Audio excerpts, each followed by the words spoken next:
Reciban todos un cordial saludo. El día de hoy realizaremos, por favor, silenciar el micrófono.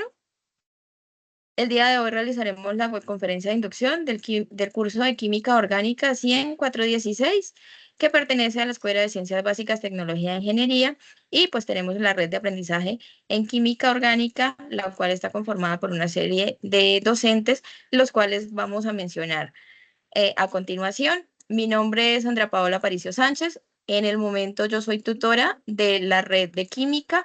No soy tutora de la red de química orgánica, pero vengo apoyando el curso mientras la directora está poniéndose al día con la vinculación. Entonces, ella ya el día de hoy fue vinculada, ya se encuentra asumiendo, digamos que todas las obligaciones, está empalmándose conmigo, pero por el momento pues yo les pongo haciendo el soporte y con la colaboración y el apoyo de los tutores, pues hemos realizado esta web de inducción. El día de hoy nosotros realizaremos la presentación del curso. Vamos a hablar, digamos, que qué contiene el curso, cómo lo pueden encontrar, cómo está ligado a lo que ustedes, digamos, que conocen hasta el momento, han podido explorar en el campus, van a conocer la red docente. Vamos a profundizar un poco en la tarea 1, que es la parte de exploración, fundamentos químicos, se llama la actividad para ustedes. Vamos a mencionarles sobre el componente práctico, darles algunas pautas para que tengan ustedes un poquito más de claridad. Y finalmente, el profesor Frey, que es uno de los tutores que tienen estudiantes a cargo acá en el curso de Química Orgánica, nos va a colaborar con los temas de repaso.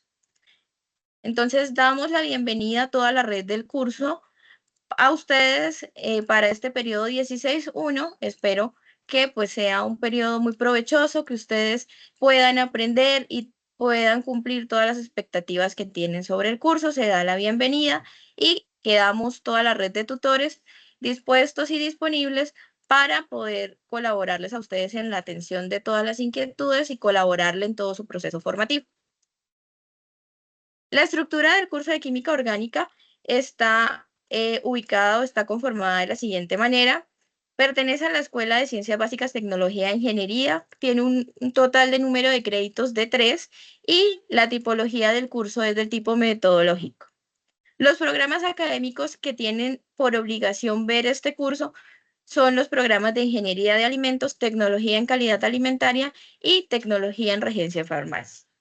El propósito del curso es identificar las propiedades, estructuras y reacciones químicas típicas de los grupos funcionales orgánicos mediante la conceptualización y experimentación que permitan la toma de decisiones en proceso de química aplicada. ¿Cómo está, digamos que es estratégicamente presentado el curso de química orgánica? Inicialmente, pues mencionamos lo que ya les acabé de decir, cómo es la estructura del curso. La estrategia de aprendizaje es un aprendizaje basado en tareas, las cuales tienes actividades independientes, colaborativas y de laboratorio. Iniciamos con una tarea 1, que es un cuestionario que corresponde a los fundamentos de química, todo aquel concepto previo que usted debió haber aprendido en su curso anterior, que fue química general, debe tenerlo claro y es lo que se les está a usted, digamos que aquí reforzando y evaluando en esta tarea 1, tipo cuestionario. Corresponde a una ponderación de 25 puntos. Luego, en el momento intermedio, está conformado por 4 actividades, en este caso se llaman tareas, 4 tareas diferentes en las cuales tienen ponderaciones diferentes. La tarea 2 corresponde a una tarea correlacionada con el tema de hidrocarburos alifáticos, que corresponde a 90 puntos. La tarea 3 son hidrocarburos aromáticos, alcoholes y aminas, corresponde a 70 puntos. La tarea 4, grupo carbonilos y biomoléculas, también corresponde a 70 puntos. Y la tarea 5 es un componente práctico in situ. Ya tiene 18 años. Buenas.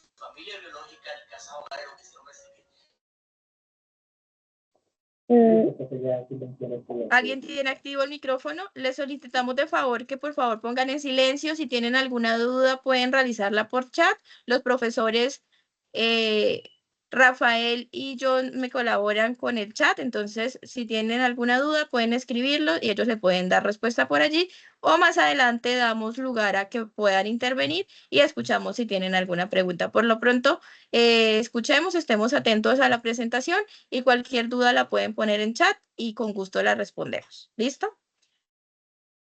Mencionamos que la tarea 5 es un componente práctico que se hace en laboratorio in situ. Quiere decir que únicamente está pensado para realizarse de manera presencial. No se puede o no hay opción, no hay alternativa de presentarse de manera virtual. Y tiene la ponderación de 120 puntos.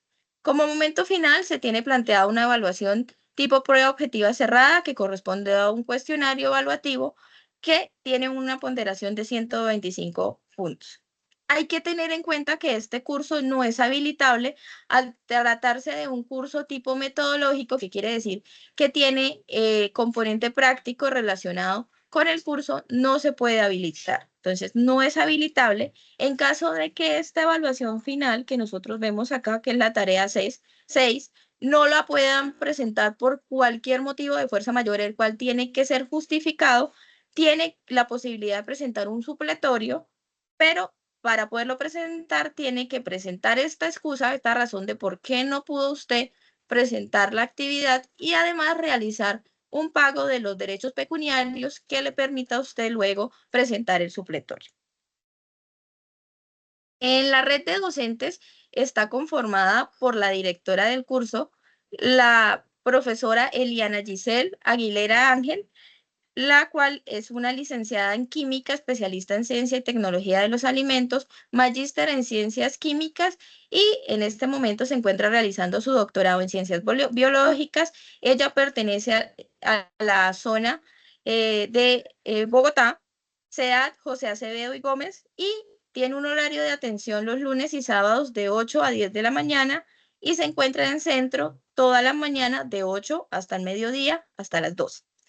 Ella va a ser la directora que los va a acompañar a ustedes en este proceso, va a realizar todas, digamos, toda la organización del curso, los va a estar apoyando y va a manejar y a dirigir la red de tutores del curso. La red docente también está conformada por un total de 6 docentes, tutores, que les van a realizar a ustedes el acompañamiento. Muchos de ellos, si no son todos en el momento, ya realizaron la presentación respectiva con los grupos a los cuales les corresponde. Ya se presentaron, ya les realizaron a ustedes el acompañamiento si alguno lo requirió. Y pues está conformado por el profesor Rafael Ramírez, el cual es ingeniero agrónomo, magíster en ingeniería agrícola y magíster en gerencia educativa e innovación tecnológica, que pertenece al SEAD José Acevedo y Gómez, a la profesora Ruby Márquez, licenciada en química y biología, especialista en bioquímica, con una maestría en educación, versión internacional del SEAD de Tunja, el profesor John Cadavid, que el cual es un químico y magíster en ingeniería de la UDR Cali, las profesoras Marcela Zambrano, que es química ambiental, especialista en agua y saneamiento ambiental, también tiene una especialización en pedagogía y docencia y es magíster en desarrollo sostenible y medio ambiente. En el momento se encuentra realizando sus estudios de doctorados en innovación educativa y pertenece también al SEAD de José Acevedo y Gómez. El profe Frei Jaramillo, el cual es un licenciado en biología y química, magíster en ciencias químicas y pertenece al CIP Dos Quebradas. Y la profe también nos acompaña la profesora Sandra, que es licenciada en química, especialista en ciencia y es magíster en educación y también pertenece al CEAD de José Acevedo y Gómez. Estos 6 tutores y la directora hacen parte de la red docente que los va a acompañar a ustedes en este periodo 16.1, acompañándolos en este curso de química orgánica con código 100.416. Ahora bien, vamos a repasar o vamos de pronto a hacer el ejercicio por si alguno ha tenido inconvenientes. Ustedes ya están manejando el aula virtual desde el periodo pasado, algunos llevan de pronto más periodos, entonces pues van a encontrar en la parte del curso el código y el periodo académico al que corresponde. Y ustedes van a poder visualizar en ellos los entornos del ambiente virtual de aprendizaje. sabe que cuentan con 3 entornos. En esta versión, por el momento, cuentan con 3 entornos y en este momento vamos nosotros a iniciar explorando el entorno de información inicial. Allí ustedes van a encontrar el acompañamiento docente, que es muy importante que lo revisen para que ustedes tengan en cuenta cuándo van ustedes a poder contactarse con sus tutores y cuándo van a estar planeadas estas webconferencias y demás encuentros como son los IPAs para que puedan programarse y tengan muy clara cuál va a ser la agenda que se va a manejar en el curso. En este momento, la directora se encuentra planeando lo que son las webconferencias. Les vamos a compartir también la atención sincrónica que van a tener ustedes con cada uno de sus docentes según corresponda y se van a hacer estas programaciones en CIPAS para que ustedes puedan acceder. Ustedes ya deben al momento conocer que para programar los IPAD deben hacerlos también desde su plataforma, desde su campus. Se les van a compartir unos videos, sus tutores van a compartirles esos videos para que ustedes puedan acceder a ellos y además pues puedan saber cómo hacer todo el proceso de inscribirse y luego de poder cliquearse y decir efectivamente yo sí asistí al CIPAS y esto quede guardado y nos sirva a nosotros para apoyo de todo el curso. La actividad inicial que ustedes tienen que hacer, por si al momento alguno no lo ha realizado o ha tenido algún inconveniente, tienen que ir a normas de comportamiento individual, leer qué normas les están incluyendo ahí y conocer y aceptar, darle clic en este botoncito y poner guardar mi elección. Cuando ustedes hacen este proceso, la plataforma le permite continuar con las actividades. Si no pasan ustedes por este proceso, no le va a permitir visualizar muchas actividades, de pronto el cuestionario, alguna otra información que está en el entorno, no se lo va a permitir ver. Vamos a realizar la descripción de la actividad. Entonces, ¿dónde pueden encontrar eso? Ustedes pueden buscar en información en el entorno de aprendizaje, ahí van ustedes a poder verla, pero pueden iniciar o pueden ingresar por evaluación y les va a salir la tarea 1, que es la tarea que nos encontramos nosotros desarrollando en este momento desde el 3 de febrero hasta el 16. Entonces, ustedes van a ingresar y van a ver que les va a aparecer tarea 1, fundamentos de química, cuestionario de evaluación. Le van a dar un clic ahí.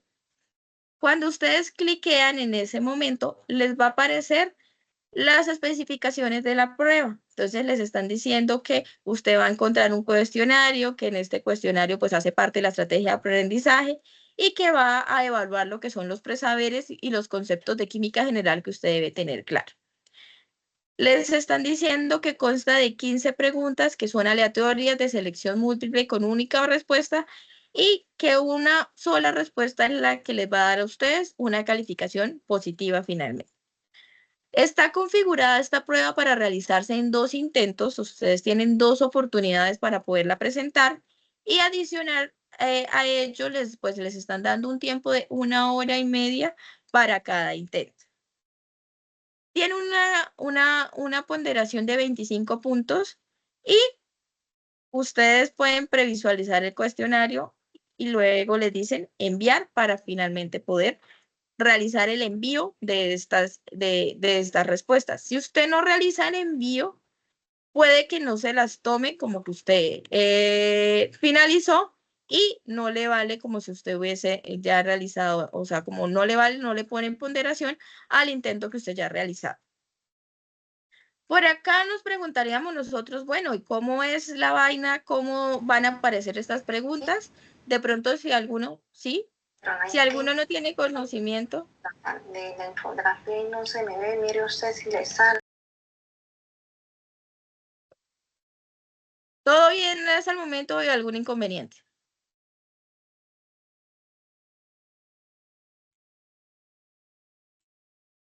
¿No? Bueno, entonces, Todo claro. listo, perfecto. Entonces, ¿cómo me van a salir a mí las preguntas? De pronto, si alguno por el momento nunca ha tenido la experiencia de realizar el tipo de cuestionarios, pues le va a salir un contexto, una pregunta, en el contexto, entonces le está diciendo que este tipo de preguntas se desarrolla en torno a un enunciado y 4 opciones de respuesta. Solo una de estas opciones responde correctamente a la pregunta y luego está el enunciado. Entonces, en el enunciado, en este tipo, les están preguntando, en este tipo de pregunta, ¿qué describe la ley de conservación de la masa? Y usted le da a la opción que considera correcta. Esto lo realiza con cada una de las preguntas que le van a salir, que en este caso el cuestionario son 15. Entonces usted le va a dar a estas respuestas y luego va a dar enviar el cuestionario. ¿Qué va a ocurrir luego? Le va a aparecer a ustedes la calificación. Entonces, por ejemplo, en este primer intento yo saqué 17, me van a aparecer 17 puntos. Y yo vuelvo a tomar la otra opción de volver a responder el cuestionario y resulta que en el siguiente no me saqué 17, sino me saqué 12. Entonces, el sistema automáticamente me va a valer a mí la calificación más alta. Entonces va a ponerme la calificación más alta y esa es la que va a quedar registrada en mis notas. Mis calificaciones van a ser la más alta obtenida a partir del sistema. Entonces, este es el proceso que se realiza cuando nosotros respondemos el cuestionario y en esto consiste esta tarea 1 de Fundamentos en Química. ¿Hay alguna pregunta respecto al cuestionario? Únicamente respecto al cuestionario. ¿Alguien ha tenido algún inconveniente de los que están conectados? Ay, yo sí, profe. Cuéntame. Es que yo siento que yo respondí una pregunta bien y él no me dice que fue y la perdí. De 25 preguntas perdí una, así no la respondí bien. Pero hubo una que sí siento que la respondí bien porque hice la conversión todo y me dijo que no la saqué mala. Ok. Dionei, eres tú la que estás hablando, ¿cierto? Sí, señora, y profe, en el momento en un bus porque acabé de salir del trabajo. Me disculpa la Tranquila, bulla. tranquila. Dionei, escribes entonces tú, si alguno, como la compañera tuvo este inconveniente de que considera que de pronto alguna no le calificó bien, escribas por favor al correo interno. Si tú ya conoces a tu tutor, escríbele al tutor y hacemos la revisión efectivamente de las respuestas a ver si se contestó realmente mal o si, como tú dices, estaba correcta y por alguna razón se indicó que no, que era incorrecto. ¿Listo? Entonces Bueno, envías un profe, correo gracias. solicitando revisión de la calificación, ¿vale? Bueno, profe, gracias. Okay. ¿Alguien más tiene alguna duda?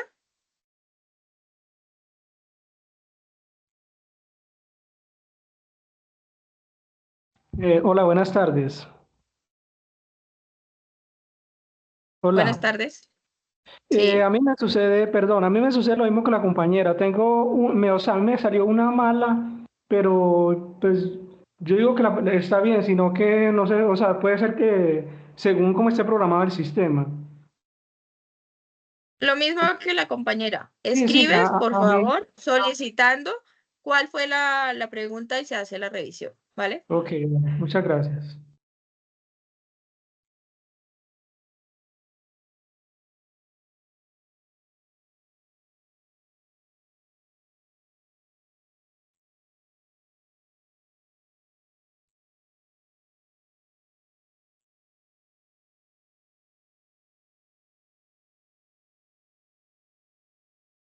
Para este tipo de pruebas, normalmente siempre de la red del curso se elaboran y se toman simulacros que se han realizado anteriormente. Entonces aquí le vamos a compartir en el chat este tipo de ejemplos. Por ejemplo, en este caso, aquí tenemos un simulacro que es un simulacro gamificado. Espere que no me dejó, el link no me lo dejó abrir. En donde ustedes pueden repasar, ustedes pueden ingresar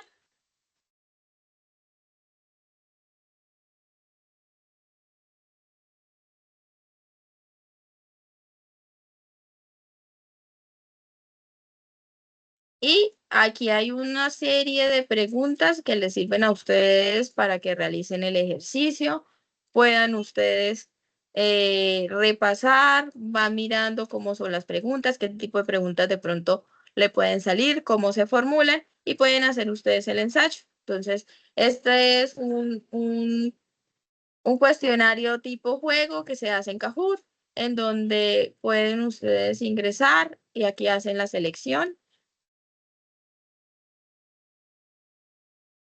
Entonces, ustedes acá pueden ingresar, acá les dicen la opción, cuál es la correcta, cuál es la incorrecta, y pueden realizar el juego de manera didáctica. Ustedes pueden ir repasando en caso de que pues alguno hasta el momento no haya presentado el cuestionario o le quede por el momento también un intento para poderlo hacer, puede utilizar estas opciones.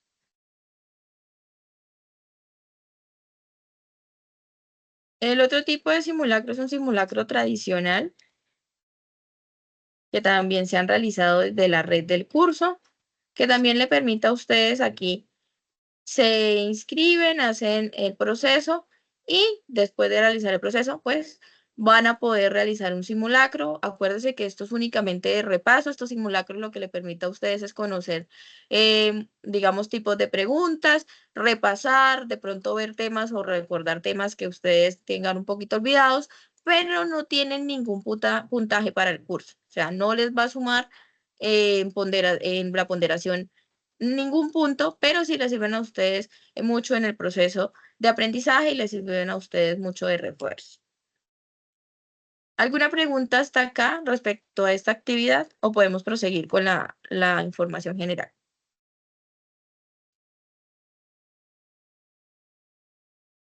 Pues en mi opinión, profe, puedes proseguir.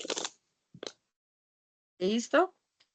Bueno, entonces si no hay ninguna pregunta, seguimos. Entonces aquí ya en la parte de componente práctico es muy importante que ustedes conozcan que el curso, dentro de las actividades del curso, está ligado un componente práctico que es obligatorio. O sea, hace parte y no se puede, digamos que, exonerar bajo ninguna circunstancia ni ninguna razón asistir a este componente práctico. Tiene una ponderación de 125 puntos que entran dentro de sus 500 puntos del curso. O sea, es muy importante que ustedes asistan a él. Únicamente está pensado y está programado para realizarse de manera presencial. Ustedes lo pueden encontrar allá en su momento intermedio. Ustedes ingresan al entorno de aprendizaje, momento intermedio, y van a encontrar cada una de las guías pertenecientes a las unidades y adicional a ello, pues van a encontrar esta tarea 5 que es componente práctico, que corresponde a ese laboratorio en el que ustedes van a poner en práctica todo lo que han aprendido en su campus de manera teórica. Entonces, acá ustedes van a ver un foro de discusión. Este foro de discusión, si no estoy mal, no es visible para ustedes como estudiantes, pero nos indica la fecha que ustedes también van a encontrar en la agenda, que es una fecha desde el 17 de febrero hasta el 11 de mayo. Quiere decir que en estas fechas, en las zonas en donde ustedes se encuentren, van a encontrar programaciones para componente práctico. ¿Cuántos grupos abren por zona? Dependiendo de la demanda de estudiantes. Normalmente siempre pues se abren los de la demanda. Si en la zona hay 10 estudiantes, se abre un grupo con 10 estudiantes. Si hay 50, pues se abren 3, 4 grupos según la capacidad de los laboratorios para que ustedes se puedan inscribir y puedan asistir. Está pensado, si no estoy mal en la mayoría de las zonas, en realizarse en 2 secciones de 9 horas cada sección. Obviamente, pues con su hora de almuerzo, con sus descansos pertinentes que ustedes ya establecerán y cuadrarán con los tutores que tengan asignados. Importante a tener en cuenta. Puede que sí ocurra que si usted está en una zona de donde está uno de los tutores, su mismo tutor le vaya a dar componente práctico. Pero en la mayoría de veces el tutor de componente práctico es diferente al tutor que ustedes tienen aquí en campus, que es lo que nosotros en este momento estamos hablando. En campus, que son la red de tutores que fueron los 6 tutores que yo les mencioné, puede que no sean los mismos que ustedes vayan a ver allá en su laboratorio. Entonces, el laboratorio normalmente se trabaja por grupos que cada uno de los tutores crea en Teams o les escriben por correo institucional. Ese es el medio que tienen estos tutores para contactarse con ustedes. Entonces, si usted tiene alguna solicitud, no le escriba a la directora, no le escriba a ninguno de los tutores ni a su tutor de campus, sino si mi solicitud es algo sobre componente práctico que yo necesito que voy a llevar, aunque todo eso está en las guías y toda esta información que ustedes van a encontrar allí cuando vayan a guía para el desarrollo de componente práctico, donde está el anexo del protocolo, en donde está la guía del desarrollo, donde adicional cuando su tutor ya los tiene a ustedes, digamos que asignados, les va a compartir reglamento, les va a compartir materiales, pues en caso de que algo se le olvidara o algo ustedes no entendieron muy bien, pues le van a consultar mediante correo, pero le consultan a su tutor de componente práctico, no a su tutor de campus. Ya si tienen que escalar una pregunta porque su tutor de componente práctico no pudo responderla, pues ahí sí ya le pregunta a su tutor o ya utilizamos en este caso el contacto con la directora, pero lo que es componente práctico lo dan las directrices o lo soluciona el tutor de componente práctico, para que lo tengan claro. Y lo mismo con lo que son informes, con lo que son diagramas, se le envía al tutor de componente práctico. Él es el encargado de evaluar esta parte, para que lo tengan claro. ¿Listo? Buenas tardes, tutora. Buenas tardes. Una preguntita, o sea que en el campus nos va a aparecer para poder escoger las fechas para el laboratorio. Sí, a ustedes les sale, creo que todavía no está la programación, pero ustedes en campus les salen si ustedes ya tuvieron la oportunidad de pasar por química general y pudieron matricular el laboratorio, lo pueden realizar de la misma manera. Entonces, ustedes ahí les van a salir Muchas las gracias. opciones. Si usted está, por ejemplo, en zona, en este caso, como yo me encuentro en zona centro-oriente, usted puede escoger, por ejemplo, SEAD Bucaramanga y mira ahí qué programación hay para el SEAD y se puede inscribir. En caso de que, ¿qué pasa si yo estoy en lugar en donde mi SEAD o en mi lugar no hay un SEAB, hay un SECAP, hay una UDR que no cuenta con laboratorios? La zona siempre programa el laboratorio lo más cercano que pueda, o por lo menos en un SEAD o en un centro por zona, para que los estudiantes puedan asistir. ¿Qué pasa en el caso de que no es que me toca viajar? Pues ustedes cuando realizaron la inscripción, digamos que en cierta manera ustedes se comprometen a asistir y a tomar esta parte porque es una actividad que hace parte del curso. Entonces, tienen que intentar o buscar la manera de poder asistir a estos componentes prácticos que están programados, que en este caso, por lo menos para este curso, solo van a ser 2. ¿Listo? Un compañero alzó la mano. Muy buenas tardes para todos, tutora y rey de tutores. La pregunta que yo tengo es, ok, sí, ya sabemos de lo del componente de laboratorios, pero desde el inicio que arrancó la plataforma, quedaron en que para el 9. Y esta es la fecha que pues, se disculparon obviamente porque todavía no han podido parar lo de los laboratorios. ¿Tenemos tentativa de alguna fecha para poder comenzar a ofertar y poder aplicar? Hasta el momento no, apenas salga la oferta, en un momento ya les voy a mostrar.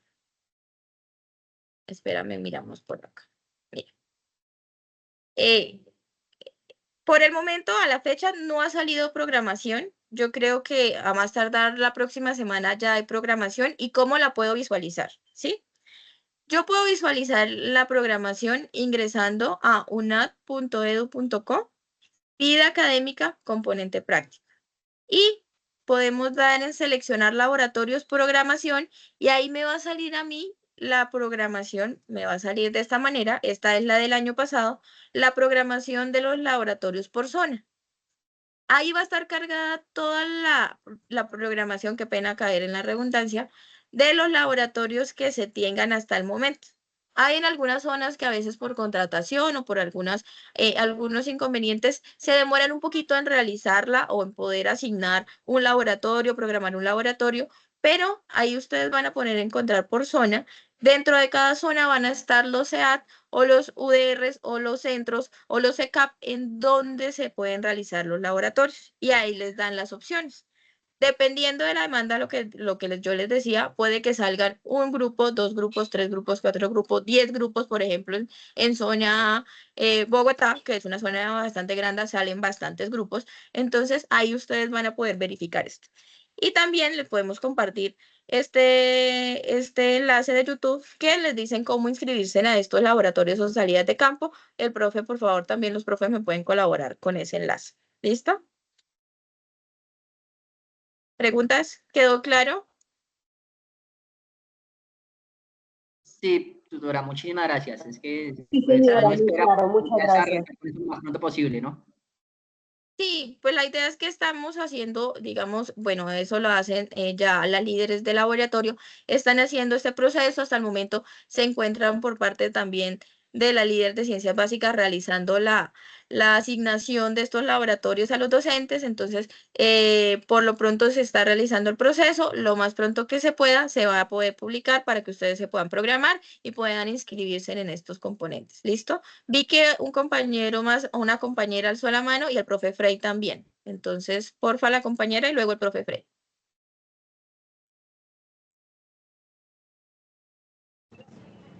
Profe, yo quería preguntar, que por qué se abren tan rápido, digamos, los laboratorios. Pues no sería mejor que los laboratorios se abrieran como a final de pues a final, cuando ya estamos por finalizar todas las actividades. Es que a mí me pasó en el semestre pasado con el de química, que yo fui a el laboratorio, pues yo prácticamente perdí el componente del laboratorio porque yo fui de una, ¿sí me entiendes? Y pues yo no había visto ni siquiera nada de lo que, pues ni siquiera yo había visto la segunda actividad. O sea, yo fui en vano prácticamente. O sea, lo que el profesor explicaba, yo ni lo entendía porque yo ni siquiera había hecho la tarea 2, imagínense. Bueno, respecto a tu pregunta, no se pueden programar todos los laboratorios para el final porque no daría la capacidad de laboratorios para que todos los estudiantes asistan al laboratorio. Por ejemplo, aquí en este caso, ustedes son 849 estudiantes, digamos, distribuidos en toda Colombia, pero hay zonas en las que hay muchos estudiantes. Entonces, no se pueden programar para que tengan todos, por ejemplo, en mayo, porque no daría la capacidad de laboratorios para hacer eso y teniendo en cuenta que no es el único curso que tiene componente práctico. Entonces, no se puede distribuir, digamos, un Sí, solo pero mes uno o 15 entiende, días para que se haga la práctica. ¿Sí? No se puede de esta manera. pues uno entiende eso, pero imagínense, digamos, los compañeros que están nuevos, que digamos que inscriban ahorita de una vez en febrero, vayan al laboratorio sin ni siquiera ver ninguna de las actividades. Entonces pierden el laboratorio, pero a veces el profesor tampoco le pone en el zapato y camina con los zapatos, porque lo perdió, ya lo perdió, no puede hacer más nada. Pero no fue consciente de que lo perdió y el estudiante ni siquiera ha visto, ni siquiera ha entregado ni la tarea 2, digámoslo así. Pues no sé qué dificultad personal tú hayas tenido en el momento de realizar el laboratorio. Yo personalmente soy tutora de componente práctico, he dado química general y al estudiante siempre se le guía de manera que pueda ir resolviendo el componente a manera que pues vaya entendiendo lo que va realizando. Que se le pueden dificultar cosas, sí, hay partes de cálculos que de pronto son un poquito más avanzados que ustedes van a ver, pero la química general por lo menos es una química que digamos que es muy básica y muy práctica y simplemente usted lo que está haciendo es realizar el análisis de lo que está haciendo de manera por ese momento experimental. Entonces no es algo que uno diga no puedo realizarlo porque no tengo digamos que el concepto previo, porque la misma guía se te está dando a ti el insumo para que puedas adquirir el concepto.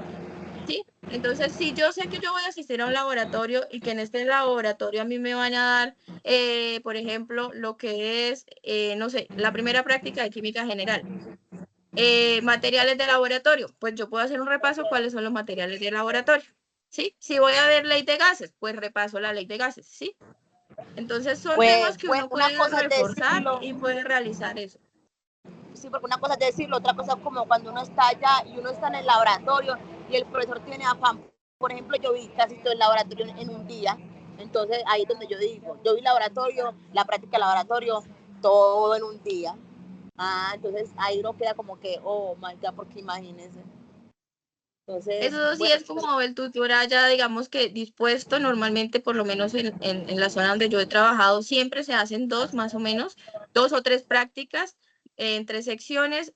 Al estudiante se le va haciendo el refuerzo tanto de cálculos como de cómo realizar el análisis, se le va explicando qué es lo que tiene que hacer y pues digamos que no se puede la opción que tú pides que se haga al final cuando ustedes ya hayan visto el contenido, porque no va a dar la capacidad para que ustedes puedan tener estas prácticas todos al tiempo. No se podría hacer. ¿Listo? Listo, profe.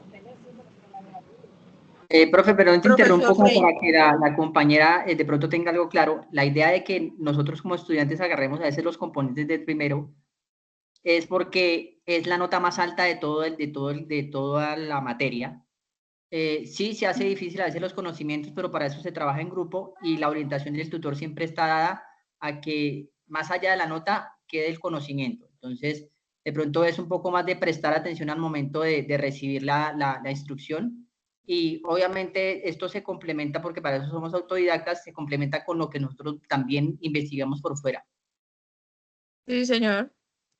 Sí, señor, y como yo le mencionaba a la compañera, en las mismas guías que a usted se le comparte, está, digamos que de manera muy didáctica, están explicados los temas que ustedes tienen que profundizar. Igual ustedes están, digamos, en una universidad que es una universidad híbrida, en donde ustedes saben que tienen que poner mucha parte de ustedes para poder complementar este proceso.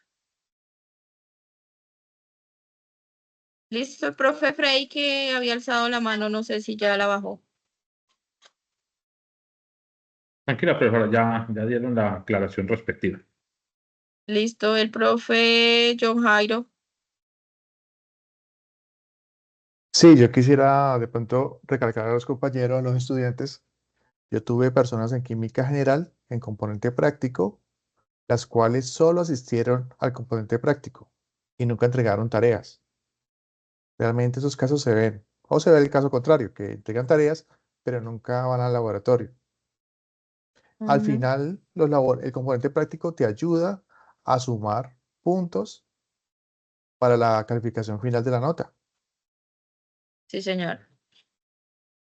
Eso sería... Sí, vale, muchas gracias, profesor John. Y pues sí, la idea es que el componente práctico es la manera práctica, digamos, de visualizar todo esto que nosotros podemos encontrar en el campus, ¿sí? De manera experimental, ustedes puedan tener contacto con lo que ustedes están viendo. De hecho, yo he tenido la misma apreciación de muchos estudiantes que me van a decir a mí, profesora, yo en campus no lo entendía y vine y lo vi acá y lo vi de manera diferente, ¿sí? Entonces, por eso es la invitación a que puedan asistir a este componente práctico, que lo tengan en cuenta, que es algo, que es una actividad que hace parte del mismo curso, no es independiente y pues que evidentemente les suma a ustedes 125 puntos en su ponderación final. Están planteados, como lo decimos acá en los lineamientos que les estoy en este momento mostrando, que están planteados en escenarios físicos que son en sitio, quiere decir que no están planteados para realizarse de manera virtual, y ustedes pueden encontrar que pues eh, cuando los EALOS o los ECAPS no cuentan con los laboratorios y pues la dotación física, los estudiantes pueden, digamos que mirar también diferentes zonas, o también depende de la, digamos, de la disponibilidad de cada uno de los estudiantes, de que yo soy zona, por ejemplo, zona Bogotá, pero para tal fecha yo me voy a encontrar en la ciudad de Medellín. Entonces yo puedo revisar en donde les mostraba anteriormente qué programaciones hay para esta zona, y si coincide con mi viaje puedo mirar la manera de inscribirme en esta zona. Entonces, yo puedo asistir a Medellín porque en esos momentos estoy allá, esa fecha me parece a mí más viable, es más práctica para mí, también lo pueden hacer para que muchos de ustedes conozcan, si no tienen hasta el momento, de que no solo en su zona pueden asistir, sino pueden revisar las demás zonas, y en caso de que por alguna eventualidad se encuentren en ese momento allá, lo puedan hacer. Entonces, también es importante que entiendan y que pues según los lineamientos, todos los estudiantes que pues que se matriculan en la unidad, en la UNAD a nivel nacional, para cualquier programa que involucre escenarios físicos, quiere decir laboratorios en sitio, sin excepción alguna, pues deben trasladarse al centro de gestión académica más cercano, pues para el desarrollo de las actividades académicas presenciales, y que pues esto hace parte de, digamos que de los compromisos que se adquirieron cuando ustedes firmaron el acta de matrícula. Entonces, para que ustedes lo tengan en cuenta y pues sepan que están vinculados realmente con el curso, que el curso no es aparte la parte teórica y aparte la parte de componente práctico, sino es una actividad dentro de ese curso total. Entonces, obviamente hace parte de esa nota y es muy importante que ustedes puedan asistir. Muy importante a tener en cuenta en esta normativa de laboratorios. Ustedes realizan la inscripción para un laboratorio de tipo presencial, pero hay algo muy importante a tener en cuenta, sobre todo en este caso para las mujeres.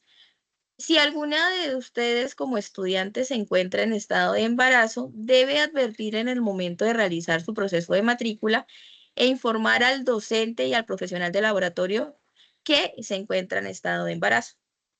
Normalmente, no sé cómo lo manejen en las otras zonas, en la zona donde yo la manejo, cuando una estudiante se encuentra en estado de gestación o lactando menor a 6 meses, no puede ingresar a un laboratorio de orgánica.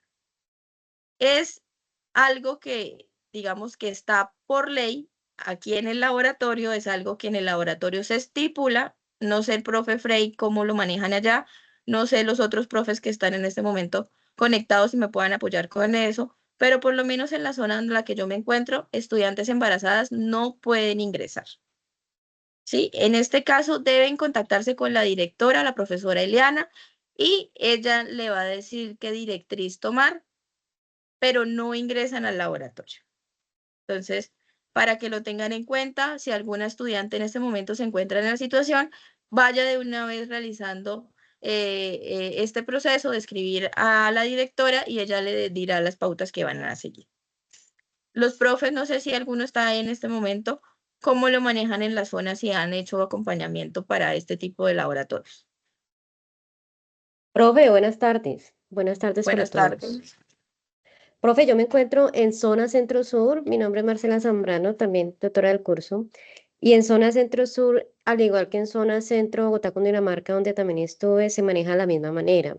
No, por seguridad y reglamento de laboratorio, no se permite el desarrollo del componente práctico de las mujeres que se encuentren en gestación o en lactancia menor a 6 meses, debido a que se pueden pues se ponen en peligro, ¿no? Podemos llegar a tener contacto con algunos reactivos que con el tiempo pueden generar algunas secuelas. Entonces es por salud, precaución de las estudiantes. En ese caso, como lo dices, profe, comunicarse inmediatamente con el director del curso, con la profe Eliana. Sí, señor. Sí, señor. Esas son las instrucciones por el momento que nosotros siempre seguimos. Entonces, en caso de que alguna estudiante se encuentre en estado de gestación, se comunica directamente con la directora. Si le toca desplazarse, si yo sé que, por ejemplo, estoy en Bucaramanga y acá no hay laboratorios y me toca irme a Cúcuta, pero yo estoy embarazada, antes de irme hasta Cúcuta, escríbale a la directora, porque puede correr el riesgo de que usted se desplace hasta allá y no la vayan a dejar entrar al laboratorio. Entonces, para que lo tenga en cuenta. ¿Listo? Disculpe, Había un profesora, compañero que estaba alzando la mano. Señor, sí, profe. lo único que habría que complementar allí es que el estudiante deberá adjuntar la estudiante deberá adjuntar las evidencias correspondientes para poderle dar trámite a esa solicitud. Claro que sí. Siempre tiene que haber el soporte, un soporte obviamente confiable, un soporte verídico, que pues le vaya a usted a confirmar que lo que usted está comentando realmente es cierto. Muchísimas gracias, profe Frey, por la aclaración. Un compañero tenía la mano alzada. ¿No? Profe, Bueno, era entonces yo. seguimos. Señora. Estimada, buena tarde. Era yo. No, aquí hay un chico, Brian Revelo, que tiene la mano levantada porque creo que a Dionay se le quedó levantada. Estimada Andrea, buena tarde, ¿cómo se encuentra el resto de compañeros? Buenas tardes. Bien, sí, señor. Yo tengo una consulta. El micrófono abierto. Señor. Yo tengo una consulta, es que acabé de ingresar a la web y quisiera saber si ya está habilitado el tema de los laboratorios, el componente práctico, pero estoy viendo aquí en el campus y todavía no. No, mencionábamos que la programación todavía no está compartida. Las líderes de laboratorio, los líderes del laboratorio en el momento se encuentran haciendo programación porque los líderes de programa hasta ahorita están haciendo la asignación en todas las zonas. Entonces les comentaba a los compañeros que posiblemente la próxima semana ya van a encontrar ustedes la programación para que se puedan empezar a inscribir. Ok, estimada, sino que yo estaba asistiendo, pues yo soy de aquí, la UR de Cali, ¿no? Yo estaba asistiendo a Palmira, al componente práctico, los que me ha tocado, ingeniería de alimentos, Sí. pero pues quisiera saber si para este periodo tentativamente, no sé si para este o para el próximo ya de pronto haya la posibilidad de que acá en Cali se pueda validar esos componentes. Eso sí no te lo podría responder porque eso sí depende de la disponibilidad que tengan allá en centro. Si en Cali no tienen laboratorios para ofertar, pues lo ofertan en Palmira y se le solicita, como mencionaba yo ahorita, según la Ujú. normatividad, que el estudiante se desplace hasta la zona que lo pues, está ofertando, hasta el lugar que lo está ofertando en la misma zona. Qué pena. Ok, ok. Aunque tenía entendido Sí, de sí. que como que hay un recurso, no sé, tú me ayudas a corroborar, de que en Cali estaban haciendo un laboratorio, no sé si sea cierto, De momento yo no tengo conocimiento. ¿no? Ok, qué No, pena. no sé. Igualmente, muchísimas gracias. Dale, con mucho Bueno, gusto. ujú. Listo. Entonces, esto sería la parte de normatividad. Vamos a darle lugar al profesor Frey para que nos colabore con un repaso de las temáticas. Entonces, profesor Frey, por favor, empiezas a compartir tú. Te dejo para que compartas y puedas administrar las diapositivas o con las que yo comparto. ¿Me escuchan aquí bien? Sí. Tú compartes, por favor, pues ahora listo. La intencionalidad de esta sesión realmente es un ejercicio introductorio y tener muy en cuenta la importancia que tienen algunos temas que ya se debieron haber revisado en un curso anterior, que es el de Química General, y donde se considera que por haber aprobado ese curso ya ustedes cuentan con las competencias necesarias, tanto conceptuales como en el desarrollo de los ejercicios que abordan estas temáticas. Lo que queremos hacer en este, aparte de la inducción de la tarde de hoy, es básicamente identificar cuáles son esos temas de relevancia que deben de estar abordándose desde cada uno de ustedes y que van a ser necesarios en un determinado momento para aplicarlos y comprender o desarrollar de una mejor manera los contenidos de la química orgánica. Como ustedes pueden ver entonces en pantalla en este momento, estamos viendo un concepto que es un concepto básico, que es el de la tabla periódica. Que tener en cuenta que la tabla periódica pues tiene una distribución, digamos, lo que corresponde en gran medida a la manera en que se ubican los elementos de acuerdo a unas características químicas y a unas propiedades y tendencias que ellas tienen. Entonces, dadas esas características que tiene cada uno de los átomos, se han ubicado dentro de una estructura que denominamos tabla periódica y que es la base de la química o de la explicación de algunos fenómenos que se dan en química y la manera como estos átomos se comportan y asimismo comprender en gran medida que la tabla periódica es una herramienta que le va a permitir a quien hace uso de ella o a quien interpreta datos como son cada uno de los átomos que allí figuran, poder comprender de alguna manera lo que son, por ejemplo, la reactividad, lo que son enlaces, el comportamiento de los átomos cuando se unen con otros y ellos cómo o de qué manera podemos hacer esa función. Entonces, veamos en esta imagen, por ejemplo, que básicamente la tabla periódica está distribuyendo los átomos en unos diferentes niveles y de acuerdo a unos periodos y a unos grupos. Los grupos los vamos a mencionar en función de las columnas, mientras que los periodos los vamos a indicar en función de las líneas o lo que podemos decir filas. ¿Cierto? Entonces, a partir de ellos están los periodos y en función de las columnas vamos a tener siempre los grupos. Ellos tienen una ubicación específica y dependerán entonces de nuevo y se reitera ese concepto. Ellos están ubicados allí por tener unas características específicas. Profesora Andrea, la siguiente.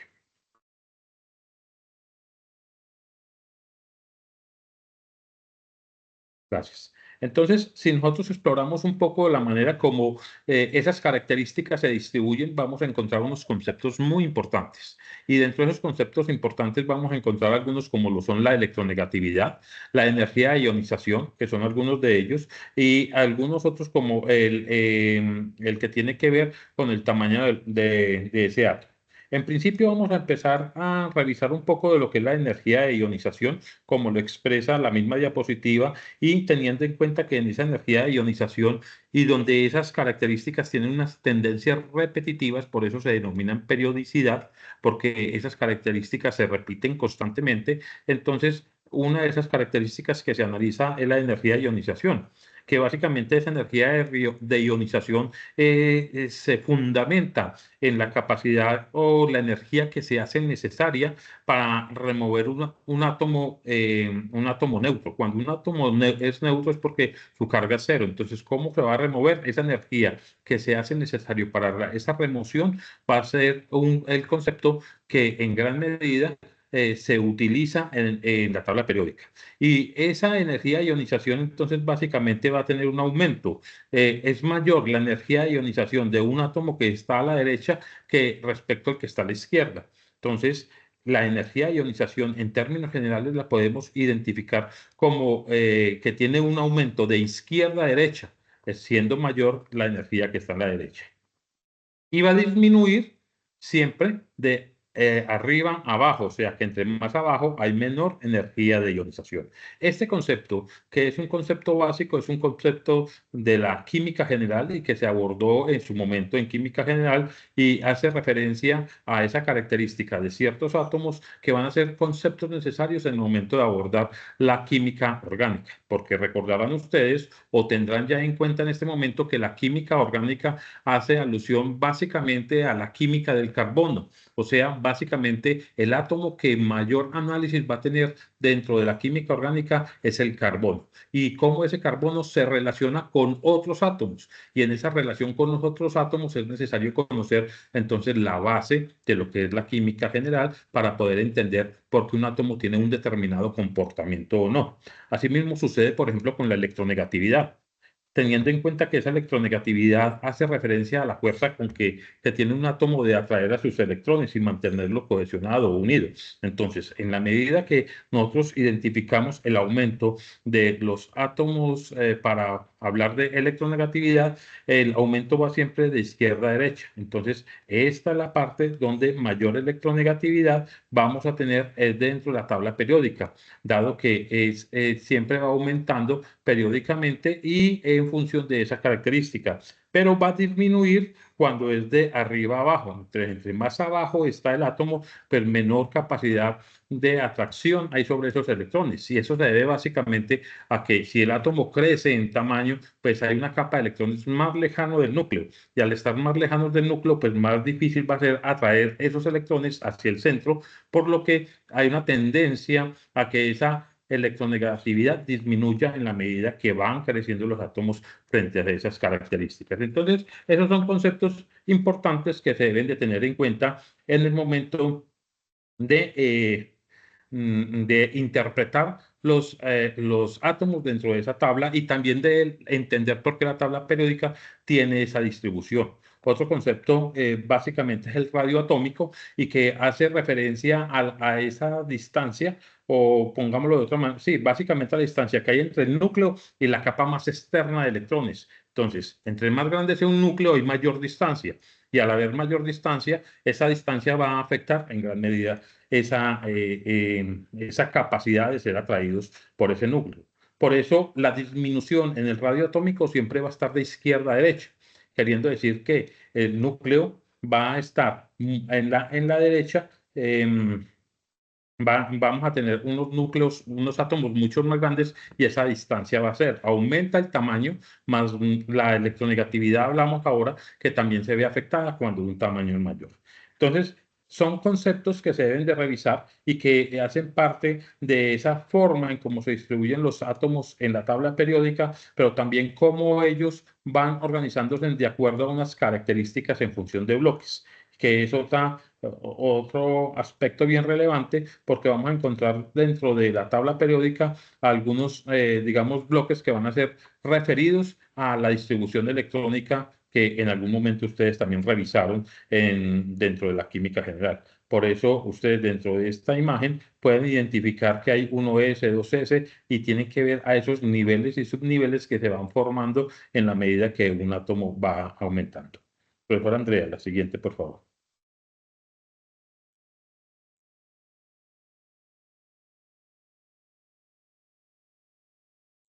Gracias. Entonces hablábamos básicamente del radio atómico y nosotros hablábamos hace un momento que los átomos están distribuidos en columnas y en filas. Recordemos entonces que aquí nos están planteando de una ubicación de esos átomos.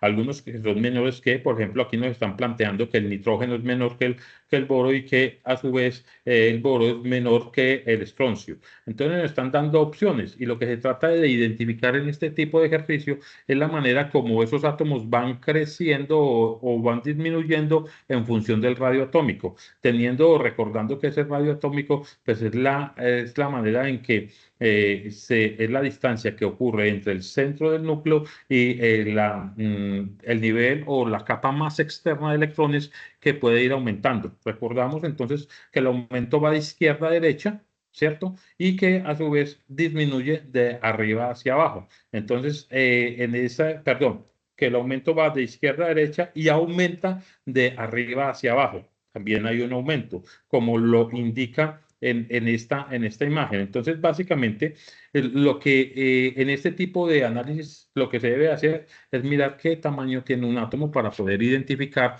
en el momento determinado qué tan fácil es que pueda ceder o no electrones para una determinada reacción. Cuando hacemos este ejercicio, entonces nosotros lo que debemos de identificar es identificar dentro de la tabla periódica en qué ubicación están estos átomos, ¿cierto? Cuando hablamos del radio del estroncio, del radio atómico del boro y del radio atómico del nitrógeno. Identificamos dentro de esas opciones cuál sería entre ellos la opción más adecuada. Y de eso trata el análisis que se hace en todos los casos para poder identificar así de alguna manera o en gran medida cómo se analizan este tipo de átomos en cuanto al radio atómico. Profe, podemos seguir. Creo que las otras dos son del mismo orden.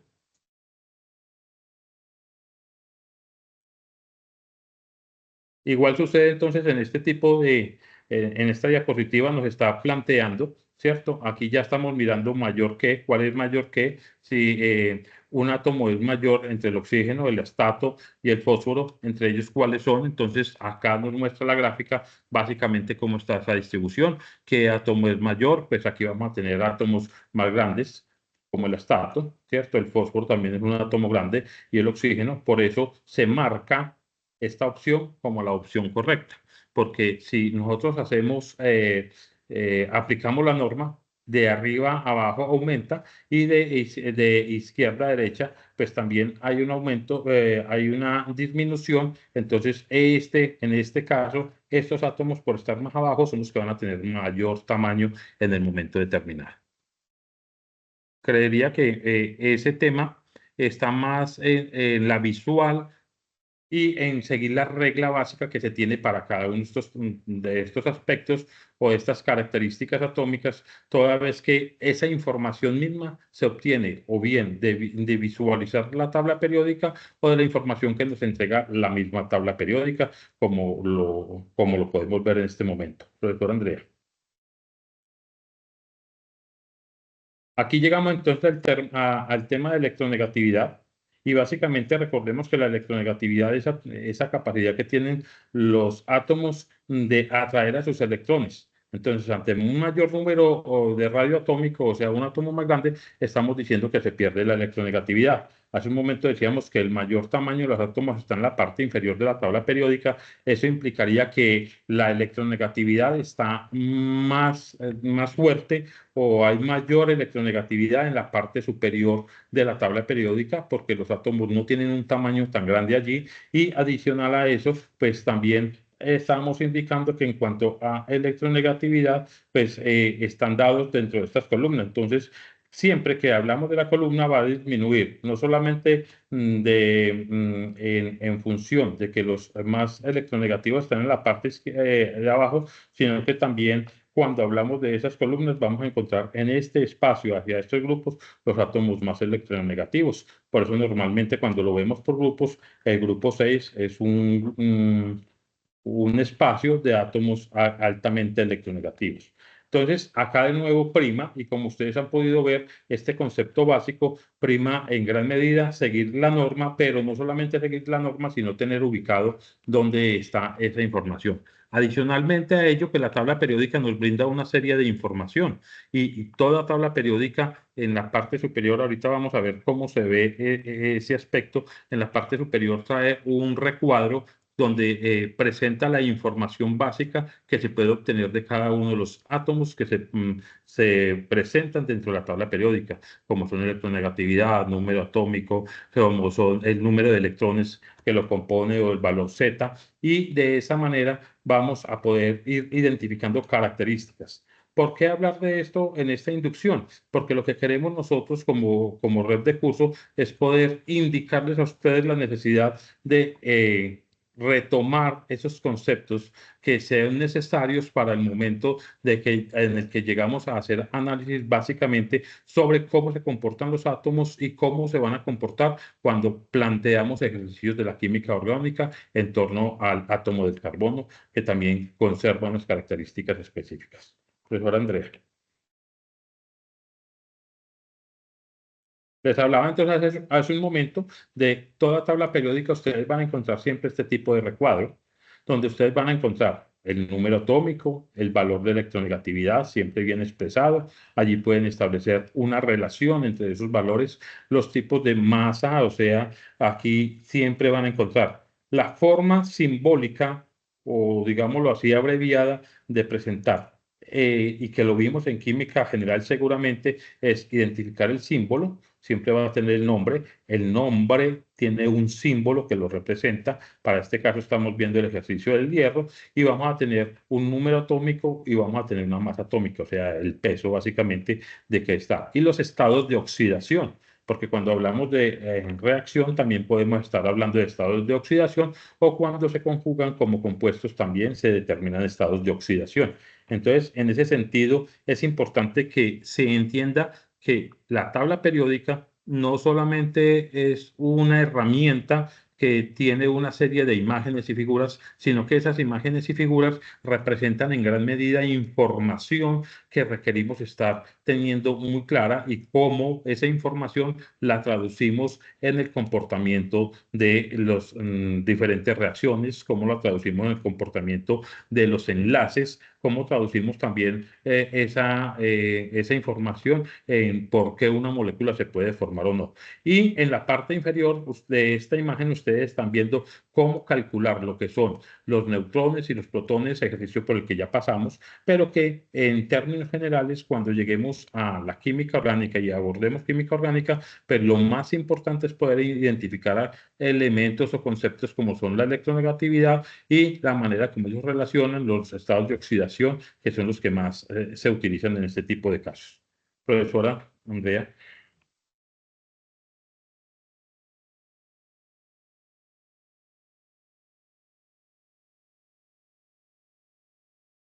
Gracias. Bueno, acá vemos un concepto, y que este se aplica en gran medida en lo que es la forma en que podemos explicar la existencia de un sinnúmero de compuestos en la naturaleza. Y tienen que ver en la manera como los átomos se relacionan entre sí. Y esos átomos pues deben de tener una relación. Ya vimos que un átomo en su estado neutro, en su estado natural, pues corresponde a un elemento de los que está explícito o está indicado en la tabla periódica. Pero en la medida que esos átomos van adquiriendo unas características de relacionarse con otros átomos, pues podemos hablar de átomos, moléculas o compuestos, teniendo en cuenta básicamente que en esta diapositiva nos están expresando que el átomo es aquel que vimos como un elemento dentro de la tabla periódica y que corresponde a un elemento que fácilmente lo podemos identificar de su manera simple, y que está compuesto por protones, por neutrones, por electrones, que son los componentes básicos de un átomo. En función de ello, pues esos átomos van a adquirir unas características que le van a permitir relacionarse con otros elementos. En la medida que se relacionan con otros elementos, pues nosotros podemos ya empezar a identificar cómo se van formando las moléculas. Y si vemos en este ejemplo que tenemos acá una molécula de nitrógeno, vamos a poder identificar de manera clara que la forma más simple de ese compuesto, pues básicamente perdón, la forma más simple de esos dos átomos unidos es la molécula, y que lo que básicamente está sucediendo allí es que estamos uniendo dos o más átomos. En este caso, dos átomos están siendo unidos y esos átomos, pues, básicamente forman una estructura, y esa estructura es a la que denominamos una molécula, ¿cierto? Cuando ya pasamos a conformar un compuesto, como en este caso que estamos viendo en esta imagen número 3 de acá, de la diapositiva, pues básicamente allá los compuestos están formados por átomos diferentes, y esos átomos están unidos químicamente entre ellos, ¿cierto? Ellos se deben de unir químicamente de acuerdo a unas proporciones definidas. Para que ello suceda, los compuestos deben de estar en una proporcionalidad que en gran medida está dada por aspectos como las capacidades que tienen de compartir esos electrones, cederlos, o a través de los enlaces que ellos pueden establecer, y algunos de esos compuestos pues pueden formarse pero instantáneamente porque no son lo suficientemente estables. Entonces, en la medida que esos átomos se forman una estabilidad para llegar a formar compuestos, pues de esa manera es mucho más, formar el compuesto es mucho más fácil para ellos de acuerdo a esas características que se presentan. Entonces, en este caso estamos viendo el nitrógeno y el hidrógeno, como hay tres unidades de hidrógeno que están unidos a una unidad o a un átomo de nitrógeno, y de esa manera, en gran medida, ustedes recordarán en su momento lo que era la ley del octeto, cómo se logra entonces lograr una estabilidad a partir de ese concepto. Profesor Andrea, la siguiente. Acá llegamos entonces justamente a ese asunto que es relevante dentro de lo que tiene que ver en la forma como los átomos se unen entre sí para formar otros compuestos. Cuando llegamos entonces a ese aspecto relevante, pues tenemos que hablar de los enlaces, la forma en cómo se unen los átomos de acuerdo a sus características, pero también cómo se generan esos enlaces, teniendo en cuenta que esos enlaces son atracciones que se generan entre los átomos para poderse formar. Entonces, si ustedes identifican, acá nos está mostrando la diapositiva básicamente tres tipos de enlaces: el iónico, el covalente y el metálico. Pues al iniciar dentro de cada uno de ellos, pues uno al identificar los enlaces iónicos, pues básicamente estamos conformando por iones. Entonces tengamos en cuenta que esas cargas o esas atracciones de carga diferente, pues vamos a tener un enlace iónico. Por eso se forman los cationes y los aniones. Entonces, básicamente lo que sucede en un enlace iónico es que se unen átomos que son metálicos con un átomo no metálico, y de esa forma lo que hace es atraer electrones, y esa atracción de electrones permite que finalmente se transfieran o se sean electrones para poder mantener un enlace. Por eso, cuando ustedes ven en esta imagen, en la parte inferior, ven NaCl, y a cada uno de ellos se le asigna una carga, queriendo decir que el cloro tiene una carga negativa, o sea que hace parte de los aniones, mientras que el sodio tiene una carga positiva que hace parte de los cationes. Pero dado esas características, es mucho más voluminoso el cloro, por lo que tiende a atraer los electrones del sodio, en este caso un electrón que es atraído para que el cloro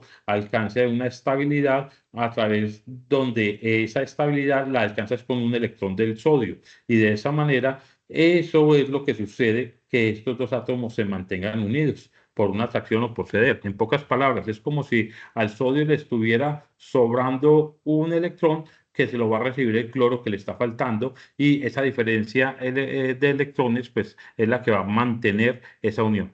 Mientras que en los enlaces covalentes, que en este caso, este es mucho más típico dentro de la química orgánica, tenemos los enlaces covalentes donde se comparten electrones.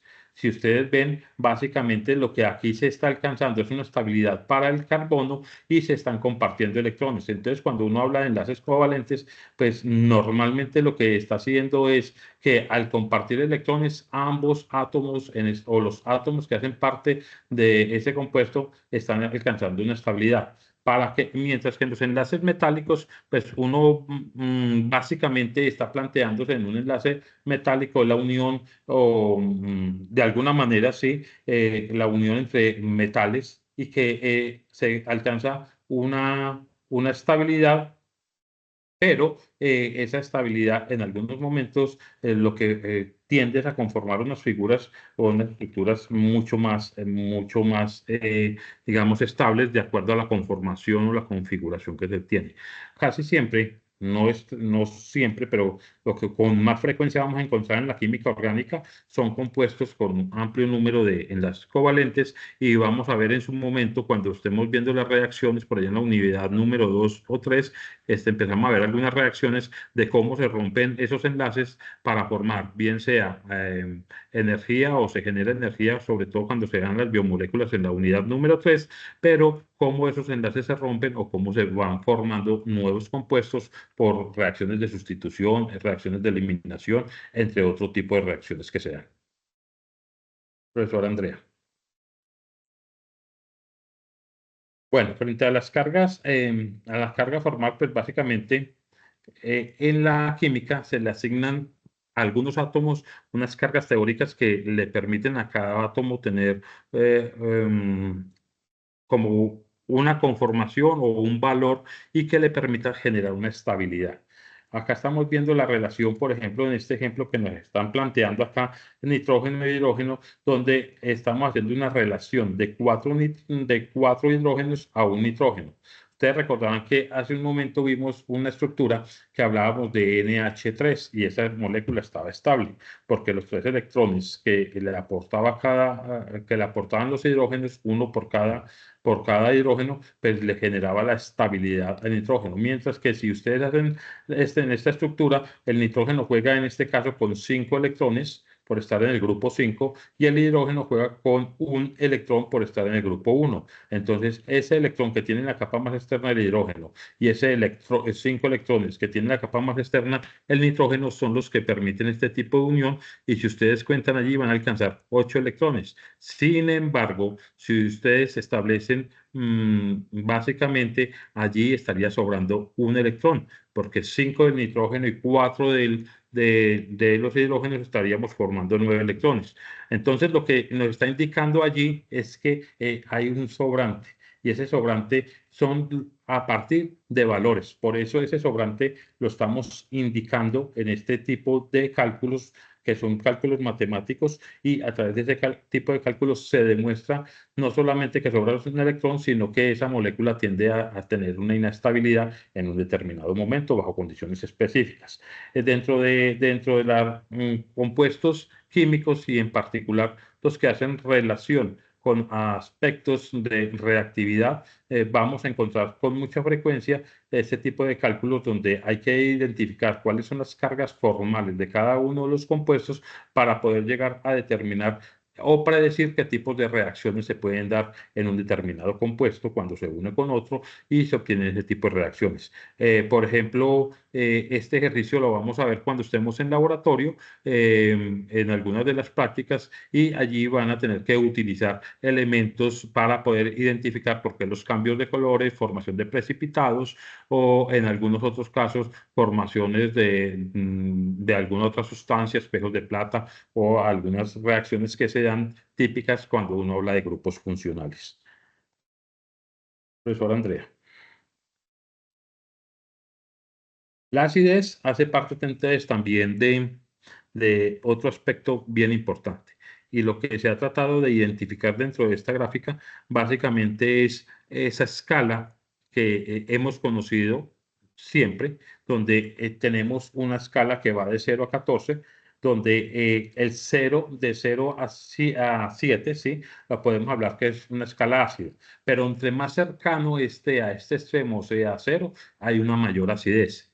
Sucede de igual manera en el otro extremo. El otro extremo es la parte básica o alcalina, y entre más cercanos esté a 14, entonces se está hablando que es una base fuerte, ¿cierto? O que esa característica tiende a tener un mayor de OH, ¿cierto? Los hidrogeniones, mientras que de este lado de los ácidos, ustedes ven que siempre se calcula en función de los hidrógenos. Entonces, en esa escala hay una gran cantidad de compuestos o de elementos que tienen unas características específicas. Recordar siempre que la escala tiene un punto neutro que es 7 y que entre más cercano sea el 7, un valor, pues en ese sentido se puede hablar de que se tiene o una acidez débil o se tiene una base débil, ¿cierto? Quiere decir eso entonces que en las reacciones se deberá hacer una revisión exacta, o más bien una revisión de cómo se comporta la acidez y cómo una acidez media en una reacción de diferentes compuestos. Teniendo en cuenta entonces esos valores, es que se pueden hacer predicciones en el momento de tener una reacción entre compuestos. Pero en la vida normal también, como lo muestra esta gráfica, hay algunas estructuras o en algunos casos algunos productos, algunos alimentos que tienen unas características determinadas. Y esa es una explicación de por qué un medicamento tiene un determinado comportamiento al ser consumido o por qué un alimento tiene una capacidad de acidez. Siempre recordamos el limón, el tomate ácido, pero encontramos también algunos otros que son de características básicas. Cuando estemos en laboratorio, vamos a tener la oportunidad de identificar, de acuerdo a escalas de acidez, alguna serie de compuestos y de esos compuestos de orden de tipo orgánico que nos van a poder identificarlos dentro de esta escala que va de 0 a 14. Profesora Andrea.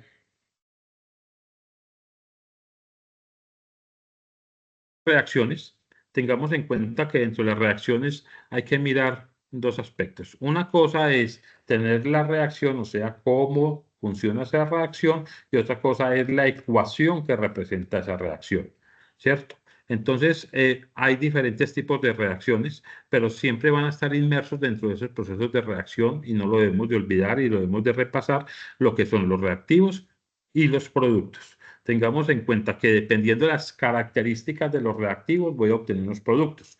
Y en química orgánica vamos a encontrar algo adicional, aparte de hablar de las reacciones como tal, sino también de algunos productos o algunas condiciones de la reacción que suelen indicarse sobre la flecha que tenemos acá, que nos indica el tipo de reacción, ¿cierto? Esta reacción, por ejemplo, en este tipo de flecha nos está indicando que va en un solo sentido, pero en química orgánica vamos a identificar que para que una reacción se dé en un buen número de casos, vamos a encontrar que se hacen necesarias unas condiciones. Entonces, se pueden hablar de condiciones de acidez, eso quiere decir que el sistema tiene que ser ácido para que se dé de una determinada manera, se puede hablar de unas condiciones de luz, se pueden hablar de diferentes condicionantes que hace que tener reactivos se obtengan productos, pero bajo condiciones especiales. Cuando sobre esa flecha no tenemos esas condiciones, pues básicamente es una reacción simple que se pueden estar dando. Y importante dentro de eso es cómo se distribuyen entonces los átomos o los compuestos o los átomos en torno al átomo central. Acá de este lado estamos viendo diferentes distribuciones y vamos a ver dentro de esta distribución como, por ejemplo, en este caso que es agua, en esta que estamos señalando acá, el agua, qué tipo de enlace se está dando allí, es un enlace simple, pero adicional a ello, pues que los hidrógenos que están unidos a este color rojo que representa el oxígeno, pues tienen unos ángulos específicos de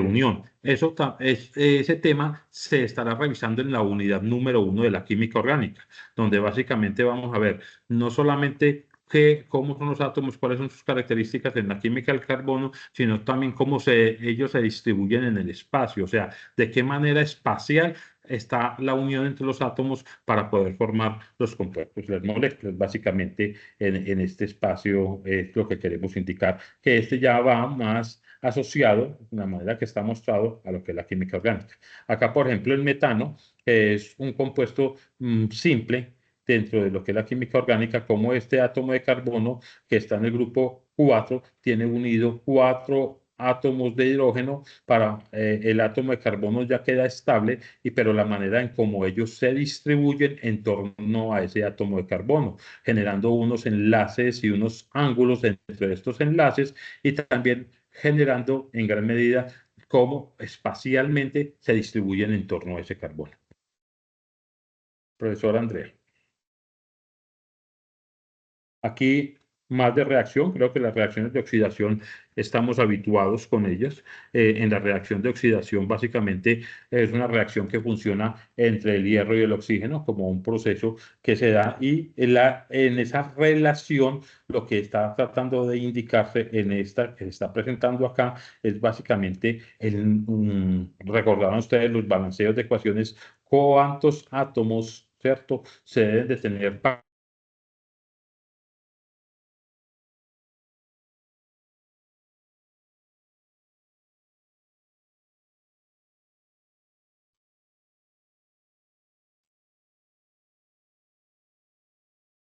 Profe Frey, yo perdí el audio, no sé si los demás asistentes lo pueden escuchar, pero yo perdí el audio. No, no Y lo no se escucha escucho. nada. Escucha.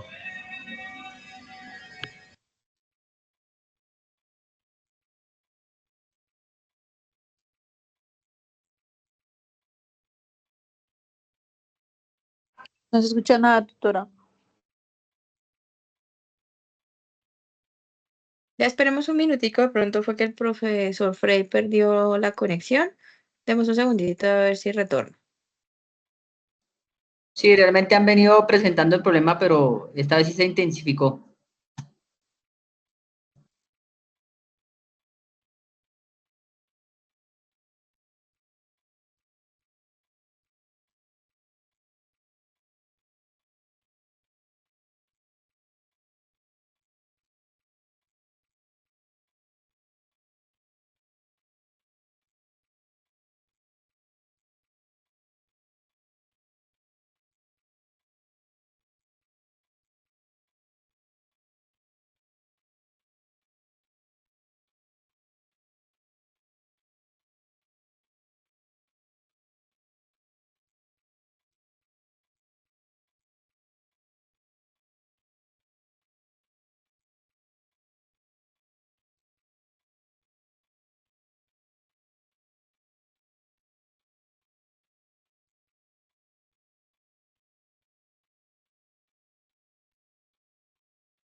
Bueno, el profe Frey creo que perdió conexión, entonces nos va a apoyar el profe Rafael para continuar con el repaso, para que no nos quedemos cortos con los temas que tenemos que tener claros. Entonces, agradezco, profesor Rafael, entonces pueda intervenir en este momento.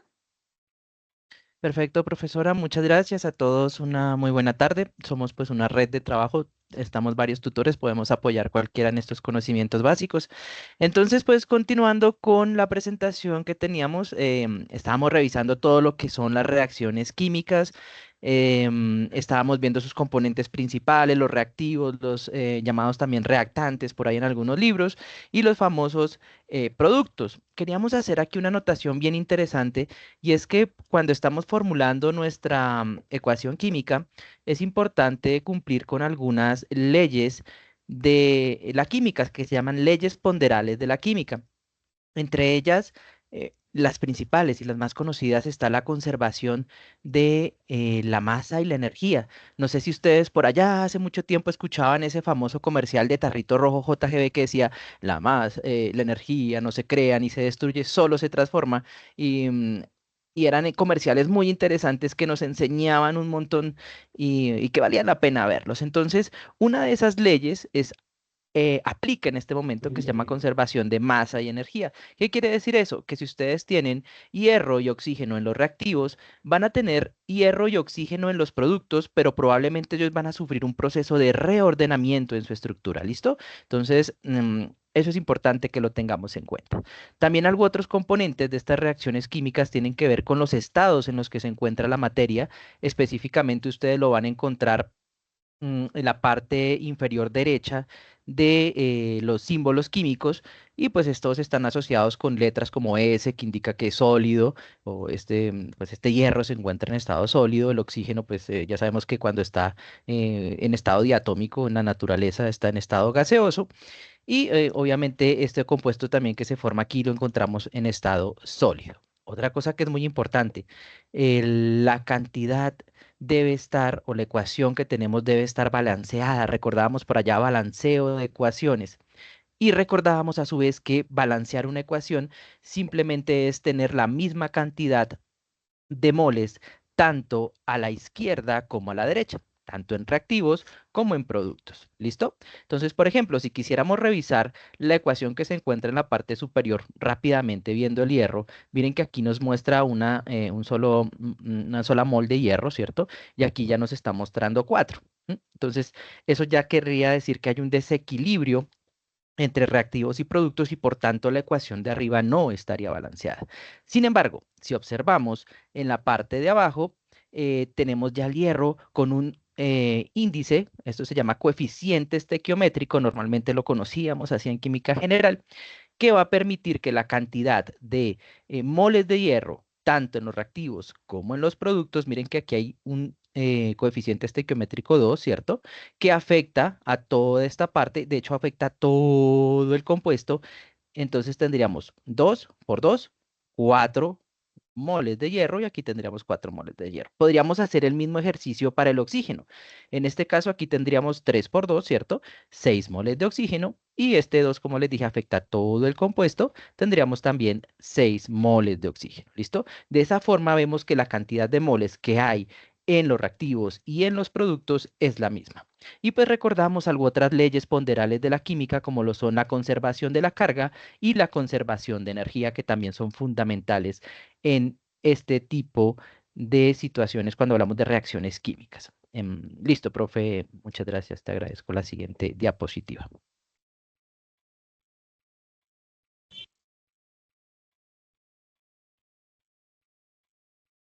Ya, profe. Tranquila, no te preocupes. Mientras tanto, voy aquí atendiendo una pregunta que surge en el chat. Brian Revelo nos dice, falta un 2 en el oxígeno. Bueno, Brian, ¿cómo decírtelo en este momento? Si tú revisas, si colocáramos un 2 en el oxígeno, la cantidad no quedaría equilibrada. La idea es que estén las cantidades iguales. Les voy a compartir ahorita en un momento un link que nos permite jugar a balancear este tipo de compuessto para que ustedes vayan generando esas habilidades en balanceo. Recuerden que existen varios métodos para balancear ecuaciones, entre ellos está el método de ensayo y error, que es el que estábamos utilizando hace un momento, también lo llaman tanteo, tenemos el método de óxido-reducción, tenemos el método ion-electrón por medio básico, medio ácido, y también tenemos el método algebraico que nos va a permitir balancear eso. Entonces, por aquí puede Estimado, surgir, qué aquí pena puede surgir interrumpirle. la Creo pregunta de que sí, Brian. ahí falta un 2. Si la ecuación en la que está, digamos, el bueno, el chulo, ahí tocaría balancearla porque faltaría un 2 en la parte de la mano derecha. No, mi amigo, mira, este Ahí 2 está el 2. multiplica al 3 que está acá. Entonces tendríamos 6 moles de oxígeno. Mira que si estamos Y acá a mano aquí izquierda, multiplica este tenemos 2. 4, 6 4. moles. Y acá tenemos 2 No, por hijo, 2, mira. 4. Mira. Abajo, mira abajo. 2 que multiplica este 3 que tiene el oxígeno acá son 6 moles. Y acá Del otro 3 lado. por 2 te da 6. Entonces el oxígeno tiene 6 moles en reactivos y 6 moles en productos. Está balanceado, ¿listo? Pero creo que ese 2 es para el ferroso que está al lado derecho, ¿no? Están en sus índices, No. es 2 por 2, No, 4 este y 2 falta el otro. afecta a todo el compuesto, lo que te dije. El 2 afecta a todo el compuesto. Eso se llama coeficiente estequiométrico y afecta a todo el compuesto. ¿Listo? Es como si estuviera entre un paréntesis, como factor de. ¿Vale? Ok. Listo, Brian, con gusto. Bien, siguiente diapositiva, profe, muchas gracias.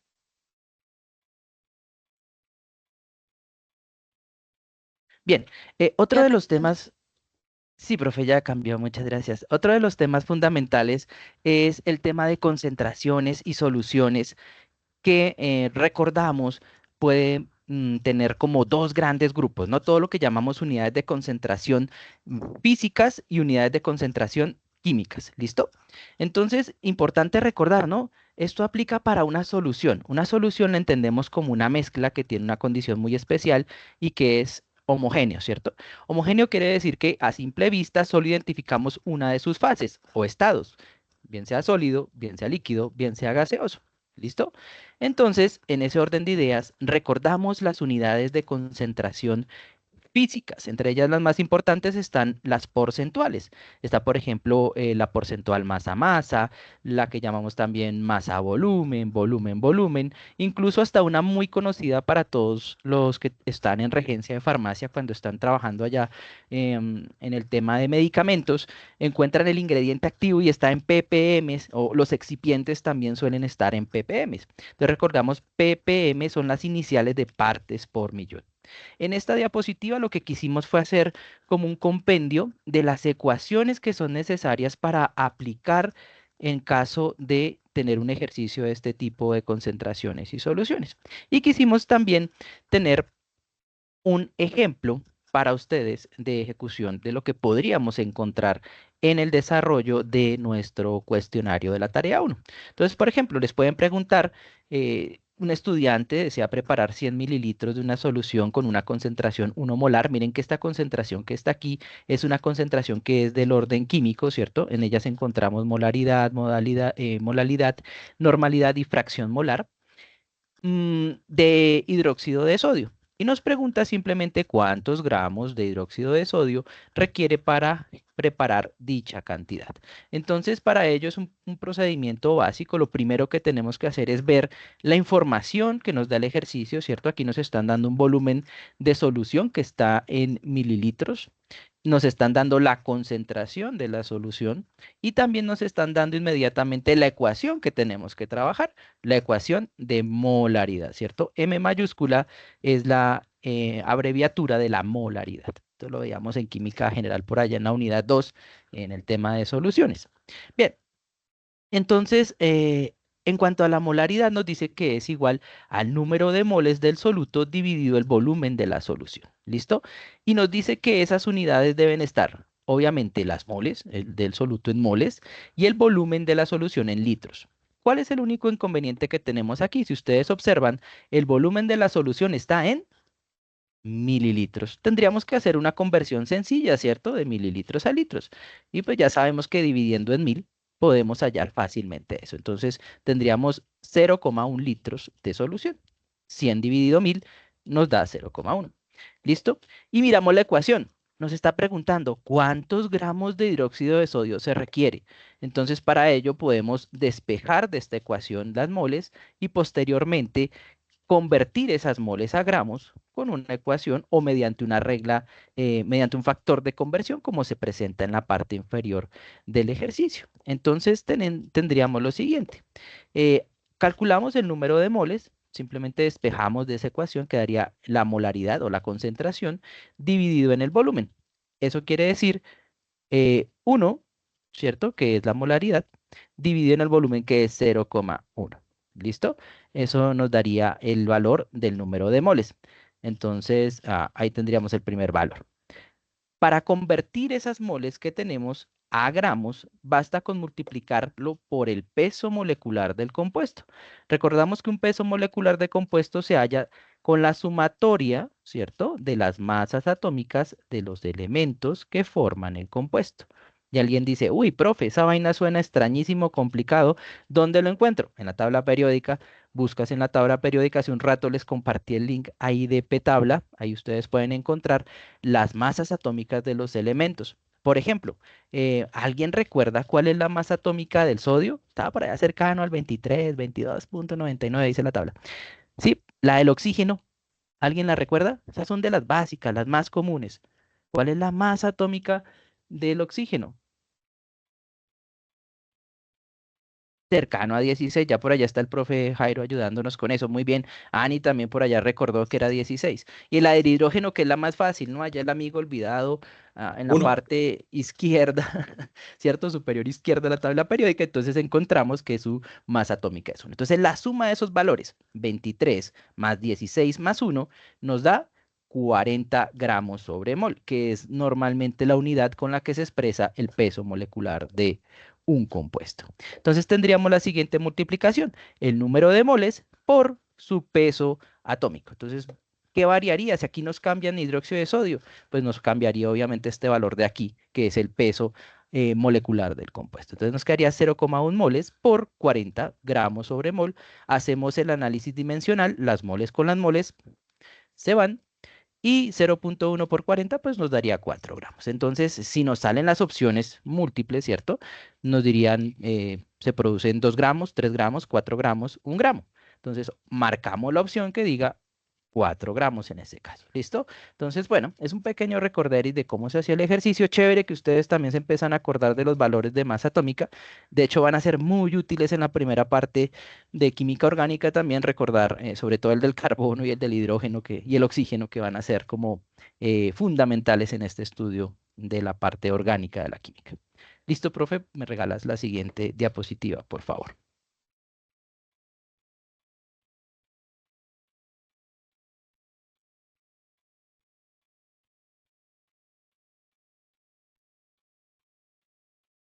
Bien, Listo, profe. y pues aquí miren, ejecuta un ejercicio similar, ¿cierto? Aquí nos hablan sobre otra concentración que también está en molaridad y ¿qué nos hicieron? Nos cambiaron el compuesto, ¿listo? Simplemente es volver a calcular cuántas moles hay en ese volumen de solución y posteriormente multiplicarlo por la masa atómica de ese compuesto. Aquí recordamos entonces la del hidrógeno, ya todo el mundo se la sabe súper bien, y la del cloro, ¿alguien la recuerda? Era como 35,45 y demás, ¿cierto? 35,46 aproximadamente.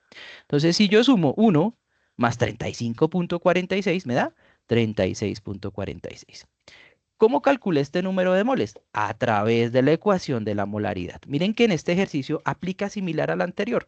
Me dieron la concentración y aparte me dieron el volumen de la solución, ¿cierto? Me dijo que esa solución está en un balón volumétrico de 2 litros. Aquí suponemos que el balón está aforado, ¿sí? O que está a full con su volumen máximo. A menos de que el ejercicio nos diga que está al 35% de su capacidad, que dudo mucho que esté así. Pero entonces aquí asumimos que el volumen de la solución serían 2 litros. ¿Listo? Entonces, muy bien por esa parte. ¿Qué también es importante tener en cuenta aquí? Aquí nos preguntan cuántos mililitros. Miren que aquí ya no nos preguntan cuántos gramos. ¿Por qué? Porque cuando ustedes trabajaron, si se acuerdan por allá en sus laboratorios de química general, el ácido clorhídrico estaba en solución. ¿Se acuerdan? Acuoso, ¿sí? Entonces, no van a poder utilizar unidades de masa, sino unidades de volumen, y en este caso nos dice mililitros. Para poder hacer esas conversiones, necesitaríamos saber algo bien especial que se llama la famosísima densidad. ¿Sí la recuerdan? La densidad es la relación que existe entre la masa y el volumen de una sustancia cualquiera. ¿Listo? Entonces, en este caso, aquí nos la aporta el ejercicio para poder hacer esa conversión de unidades de masa. Miren que al final aquí nos quedaría en masa y este pedacito que tiene aquí nuestro factor de conversión incluye lo que es la densidad para poder hacer esa conversión de masa a volumen. ¿Listo? Entonces, estos son como conceptos básicos recordando de cómo hacíamos estos cálculos en química general. Listo. Siguiente, profe, por favor. Muchas gracias.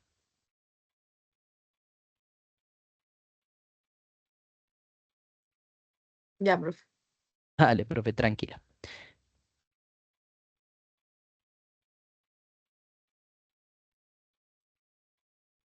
Ya ahí terminaríamos, profe. Entonces ya queda solo Súper. para que pues realices lo último, ya la invitación. Sobre todo que pues no a las ayudas, que intentemos realizar el curso a conciencia. Recordar que en el reglamento está que pues no al plagio, que según el acuerdo 029 del 13 de diciembre del 2013, el artículo 94 del literal E, nos está diciendo que el plagiar, es decir, presentar como de su propia autoría la totalidad o parte de una obra, trabajo, documento o invención realizado por otra persona, y que implica también el uso de citas o referencias faltas o proponer citas donde no haya coincidencia entre ella y la referencia. Entonces, intentemos no caer en esto, no de pronto vayamos nosotros a terminar en una penalización que pues no, obviamente no queremos. Y pues si tratemos de avanzar en el curso siempre con mucha conciencia, con mucho trabajo. Nosotros acá desde la red estamos para apoyarlos. Entonces, pues los invitamos a revisar muy bien el curso, a realizar esta primera tarea que culmina el domingo 16 y pues daremos inicio nuevamente a la segunda tarea ya el lunes 17. Entonces, la idea es que ustedes puedan revisar y ya tengan, digamos, claro qué es lo que ustedes van a ver en el transcurso de este periodo 16.1 en el curso de química orgánica y pues que desde la red del curso, desde la directora y la red de tutores, pues están para apoyarlos en todo su proceso académico. Muchas gracias por la asistencia. No sé si alguien tenga en el momento alguna pregunta, los tutores, alguno tenga alguna intervención por hacer y si no, pues daríamos fin a la reunión.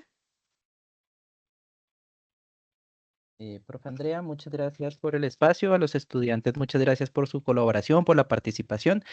Recuerden que pues ya ustedes conocen a sus tutores en cada grupo y lo ideal es que si reciben este tipo de mensajes en sus celulares, por favor repórtenlos también para poder hacer control y seguimiento, porque pues sí es preocupante ese tipo de filtración en la información, ¿no? Ustedes han firmado un consentimiento informado de información y, pues la idea es que la universidad garantice la seguridad de sus datos personales, entonces nos gusta también poder hacer trazabilidad a ese tipo de ejercicios. Tengan mucho cuidado, chicos, porque tenemos un detector de plagio que se llama Turnitin. Entonces, no es por ponerles susto ni nada de esas cosas, pero es para contarles un poco, el cual está habilitado para las tareas del curso. Entonces, él simplemente nos dice, mira, este documento tiene similitud con otro documento en el 90%. Entonces, en esos casos, hay dos situaciones que se presentan. Una, muchas veces por el formato, el detector puede generar ese tipo de similitud y otras es porque el contenido definitivamente es el mismo.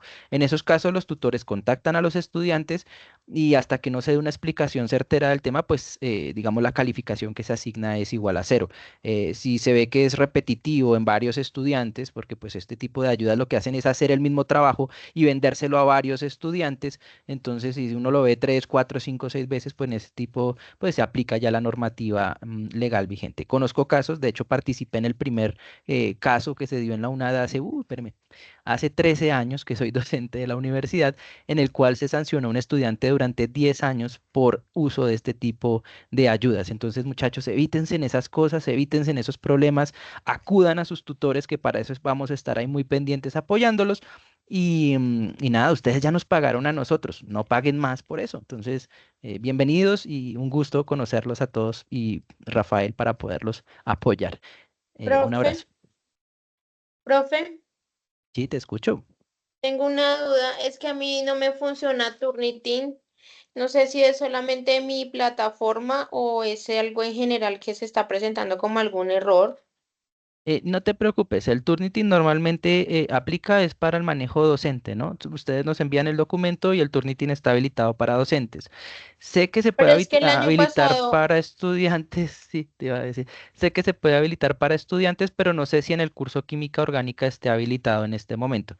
En ese caso puedes hacer la solicitud a soporte.campus@unad.edu.co en donde te pueden hacer la actualización si es necesario hacer algún tipo de actualización respecto a ese proceso. Entonces se llama soporte.campus@unad.edu.co. Ya ahorita te lo coloco aquí en el chat. Yo sé que ustedes ya lo conocen, ya están campus arroba unat.edu.co. Entonces ahí si presentas algún tipo de inconveniente, digamos si quieres verificar si para orgánica está activo el proceso, puedes hacer la solicitud a soporte campus. Ahí el ingeniero Miguel Pinto, que es el coordinador, seguramente muy presto para apoyarlos en esa situación. También cuando presenten algún problema con campus, ahí soporte campus es genial. ¿Listo? profe, es que yo Eh, ya escribí, pero no me han ujú. dado respuesta. ¿Ellos cuánto se demoran más o menos? Ponle tú más o menos, Miguel, se demora 5 días, no creo que se demore más. Si se demora más fue porque se le traspapeló el correo, entonces te recomendaría enviarlo y si quieres envíamelo con copia a mí, yo te ayudo con la trazabilidad o con tu tutor para ayudarte con la trazabilidad del chat o del mensaje. Ah, bueno, profe, muchas gracias. Listo, con todo gusto. Por aquí María Ángela nos dice, tutores, muchas gracias por el repaso y las recomendaciones. Feliz noche para todos. María Ángela, muchas gracias por tu asistencia. A Iván Rodrigo también y a cada uno de nuestros 54 estudiantes que tuvimos muy juiciosos y conectados en este proceso. Entonces, bendiciones y nos vemos próximamente en nuestra siguiente webconferencia y con mis chicos también, ustedes ya saben, ya está todo programado. Ahí nos vemos. Profe, preguntica, ¿nos queda grabación de esto? Imagino. Sí, claro, claro, la grabación ya está y en un ratito termina y la profesora Andrea nos colabora con el link para compartirlo en los diferentes grupos. Gracias, ahí hay cositas importantes que me pareció bueno repasar. Claro, José. Ahí nos vemos también cualquier pregunta. Muchas gracias. Bueno, chicos, a todos una muy feliz tarde. Muchas gracias a los profesores por su apoyo en este proceso. Gracias, profe Andrea. Muchas gracias a Gracias, todos. profe. Muchas gracias, profe Rafael. Gracias. Bueno, que estén muy bien. Hasta luego.